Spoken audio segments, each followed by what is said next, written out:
সবাইকে। তো আজকে হলো সোমবার, সকাল সকাল ডলু ঘুম থেকে উঠে পড়েছে। মানে আজকে আমরা দুজনেই তিনজনই 5টার সময় উঠেছি। তো এখন বাজে হচ্ছে 6:56। আর এই দেখো ডলু এখন অনলাইন ক্লাস করতে বসে গেছে। সকালবেলায় আগে ও মানে গানের প্র্যাকটিস করেছে, দিয়ে তারপরে এখন ক্লাস করছে, অনলাইন ক্লাস। আজকে সোমবার 4 তারিখ। আজকে একটা বিশেষ দিন, সেটা বুঝতেই পারছো। যাই হোক, এখন থেকে ভিডিওটা শুরু করলাম। আর এখন ওকে ক্লাস করাবো। ওদের ফার্স্ট ডেই আছে, এখন হচ্ছে বেঙ্গলি। এখনও কেউ জয়েন করেনি, শুধু ডলু একাই জয়েন করেছে। ঠিক আছে, তো চলো আজকে সারাদিনের ব্লগ তোমরা দেখতে থাকো। কী করছি, সকালে উঠে চা খাওয়া কমপ্লিট হয়ে গেছে, সোনার খাওয়া কমপ্লিট হয়ে গেছে, সব কিছু কমপ্লিট হয়ে গেছে। ও হ্যাঁ, ফাইনালি আজকে একটা আনন্দের খবর, সেটা হচ্ছে আজকে আমাদের মাসি আসছে কাজ করতে। বাসন টাসন সব ভিজিয়ে দিয়েছি, সব কিছু কমপ্লিট হয়ে গেছে। চলো ডলুকে এখন আগে ক্লাস করিয়ে নিই। 8টা থেকে 8:30 রিসেস টাইম আছে, তখন আবার তোমাদের সাথে কথা বলবো। চলো। ওরে বাবারে, কিছু খাসনি সকালে?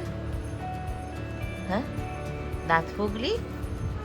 এই দাঁত ফুগলি, জোরে বল গুড মর্নিং, কেউ শুনতে পাবে না। Good morning. ওরে বাবা, বিশাল গলার জোর। ফার্স্টে বেঙ্গলি আছে।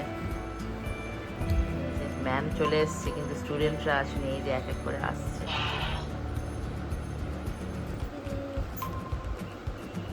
ওই পেজটা কমপ্লিট। ম্যামকে বলো, ma'am done. Ma'am done. Write CW, date, chapter number and chapter. Voice breaking. Yes. তো ডলুর তো সকাল থেকে অনলাইন ক্লাস করা কমপ্লিট হয়ে গেল। আজকে 5টা পিরিয়ড ছিল, তো ওদের ক্লাস কমপ্লিট হয়ে গেল, সব কাজকর্ম হয়ে গেছে। আর এখন বানাচ্ছি হচ্ছে ব্রেকফাস্ট। আর আমাদের এদিকে আজকে সব বন্ধ, মানে রাস্তাঘাট পুরো শুনশান। শুধু ব্লিঙ্কিটটা 1-2 ঘন্টার জন্য অন ছিল, তো কিছু জিনিস নেওয়ার ছিল, তো সেগুলোই অর্ডার দিয়ে দিলাম।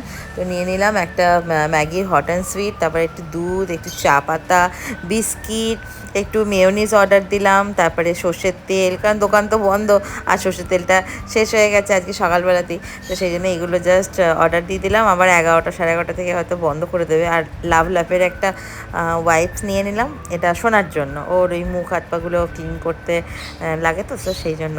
তো চলো এখন ব্রেকফাস্ট করে নিই। আর আজকে পোহা বানাচ্ছি, তোমাদেরকে বললাম। আর আমাদের বাড়িতে পোহাটা একটু অন্যরকম করে বানানো হয়। আজকে যেহেতু সব কিছু ভেজিটেবিল ছিল না, ভেজিটেবিল থাকলে সেটাও দিয়ে দিই, কিন্তু আমি বা সৌরভ খুব একটা মিষ্টি মিষ্টি পোহাটা পছন্দ করি না, একটু ঝাল ঝাল পোহাটা ভালো লাগে। সেই জন্য একটু ম্যাজিক মশলা দিয়ে, বেশ ডিম দিয়ে, বাদাম, যখন গাজর থাকে, বিনস, গাজর, সব ক্যাপসিকাম সব কিছু দিয়ে বেশ খেতে খুব সুন্দর লাগে। কারি পাতা থাকলে কারি পাতা দিয়ে, আর বাদাম তো অবশ্যই, বাদামটা ভীষণই ম্যান্ডেটরি। আর এটা খেতেও খুব সুন্দর লাগে, খুব ভালো লাগে খেতে। মিষ্টিটা জাস্ট অল্প দিই, আর নামাবার সময় একটু ঘি দিয়ে দিই। একবার এইভাবে বানিয়ে দেখবে, খেতে খুব সুন্দর লাগে। গোটা গরম মশলাটা দিই, কিন্তু আজকে ভুলে গেছি দিতে। তো এই ইন্ডাকশানে এখন পোহাটা করছি। তো চলো এখন, আর টিভি তো চলছেই, আজকে সকাল থেকে টিভি চলছে। ডলুর মানে ক্লাস হয়ে যাওয়ার পর থেকেই আজকে টিভি চলছে। তো চলো এখন ব্রেকফাস্ট করে নিই। মানুষের রায় এবং অবশ্যই হিন্দুত্ব রাষ্ট্রবাদী দল, তার বাইরেও পশ্চিমবঙ্গের মানুষের অনেক মত আছে। সব মতকে মেনে নিয়েই আপনারা চলবে, এই আশাটা আমরা অন্তত রাখি। যদি আপনারা যে আমি সবিতার কথা আবার রিপিট করি, আমি তো আজকে রান্না হচ্ছে। তো গতকালকে যেহেতু এঁচোড় আর চিংড়ি এনেছিলাম, তো এঁচোড় চিংড়ি হবে। আর মুসুর ডাল, ওই যে পেঁয়াজ, তারপরে শুকনো লঙ্কা, রসুন দিয়ে ফোড়ন দিয়ে খেতে ভীষণ সুন্দর লাগে। আর আলু সেদ্ধ মাখা হবে, ওই তেল লঙ্কা, তারপরে পেঁয়াজ রসুন সব দিয়ে, আর ডিমের অমলেট বা ডিম সিদ্ধ করে নেবো। ব্যাস এই দিয়ে আজকে সিম্পল লাঞ্চ মেনু হয়ে যাবে। তো চলো এখন মা বানাচ্ছে হচ্ছে এঁচোড় চিংড়ি। তো মা কীভাবে এঁচোড় চিংড়ি বানায় তোমরা দেখে নাও, আর যদি ভালো লাগে অবশ্যই বাড়িতে ট্রাই করো।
তো এই দেখো বন্ধুরা, মায়ের কিন্তু এঁচোড় বানানো কমপ্লিট হয়ে গেছে, কিন্তু এখান থেকে এই যে এঁচোড়টা বানানো হলো এটা এখন সৌরভের জন্য একটু তুলে রাখা হবে, কারণ ও চিংড়ি মাছ দিয়ে এঁচোড় খেতে একদমই পছন্দ করে না। আর বাদবাকিটা আমাদের দেওয়া হবে। আর ডলুকে একটু অল্প করে খাইয়ে টেস্ট করাবো যে ওর কেমন লাগে। ওকে আমি চিংড়ি মাছটা দিই না, কারণ ওর চিংড়ি মাছ, টমেটো, বেগুন এগুলোতে সব অ্যালার্জি আছে। আর দেখতে তো জাস্ট দারুণ হয়েছে। তোমাদের কাদের কাদের ভালো লাগে চিংড়ি মাছ দিয়ে এরকম পটল চিংড়ি, তারপরে এঁচোড় চিংড়ি খেতে, আমাকে কিন্তু অবশ্যই কমেন্ট করে জানাবে। তো এঁচোড় চিংড়ি বানানো কমপ্লিট। এখন আমি যাব স্নানে, এসে ইটিং শো করবো। চলো। তো ডলুকে স্নান করালাম, তারপরে আমি স্নান করলাম, ডলুকে খাইয়ে দিলাম। ওকে আজকে এঁচোড় চিংড়ি খাইয়েছি, ভালোই খেয়েছে মোটামুটি। চিংড়ি মাছ ওকে খুব বেশি দিইনি, 4-5টা মতো দিয়েছিলাম, কারণ পরে যদি গিয়ে অ্যালার্জি হয়ে যায় মুশকিল হয়ে যাবে। তো ওই জন্য আজকে খাক, ওর যদি ভালো লাগে ওকে আবার একদিন এনে দেবো। তো এখন আমি আমার ইটিং শো এর জন্য প্রিপারেশন করছি। তো দেখো এখানে ভাত নিয়ে নিয়েছি, আর আজকে এই যে ইটিং শোটা করে রাখছি, কিন্তু আজকে আর ভিডিওটা পোস্ট করবো না, কারণ আজকে ভোটের বাজার, আজকে সবাই টিভি দেখছে, আমরাও টিভি দেখছি। তারপরে এখন সবাই বিজি থাকবে সেই নিয়ে। তো এটা আমি আগামীকাল পোস্ট করব, মানে মঙ্গলবারে পোস্ট করব। আর একদিন পরে পোস্ট করলে আমার ওদিকে সুবিধাও হবে, কারণ আমি এই মাসের 9-10 আমি 2 দিন পর পর কোনো ভিডিও করতে পারবো না, ঠিক আছে।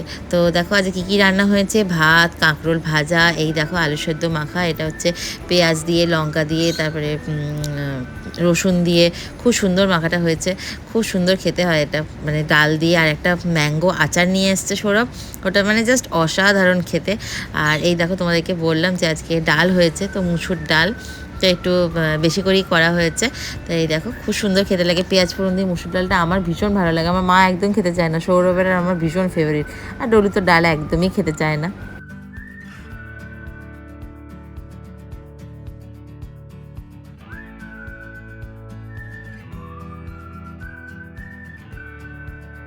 আর এই দেখো যে ম্যাঙ্গো আচারটার কথা তোমাদেরকে বললাম, এটা কিন্তু কোনো ব্র্যান্ডের না, এটা আমাদের এখানে একটা দোকান আছে, ও দাদাটা দিয়েছে, বললো যে একবার ট্রাই করে দেখতে এটা কেমন খেতে লাগে। সিরিয়াসলি বলছি, এত সুন্দর খেতে না এই আমের আচারটা, মানে পরোটা দিয়ে, আলুর পরোটা দিয়ে ভীষণ সুন্দর লাগবে, আর ভাতের সাথেও আশা করছি খুবই ভালো লাগবে। এরকম ডাল আর আলু সেদ্ধ হলে দেখবে ভাতের সাথে খুব সুন্দর খেতে লাগে। তো আজকে একদম সিম্পল লাঞ্চ মেনু। আর একটা ডিম সিদ্ধ করে নিয়েছি, তোমাদেরকে বললাম যে ডিম সিদ্ধ খাবো, ব্যাস এই। আর আজকে আর সেরকম কিছু দেখানোর মতো নেই, এখন বসে টিভি দেখবো। আর আজকে এডিটিংও কিছু করার নেই, ওই হালকা একটু করে রাখবো যাতে আগামীকাল পোস্ট করতে পারি। তো চলো আজকের মতো ভিডিওটা এই পর্যন্তই। দেখা হবে তোমাদের সাথে আবারও পরের দিন নেক্সট একটা ভিডিওতে। সবাই ভালো থেকো, টাটা।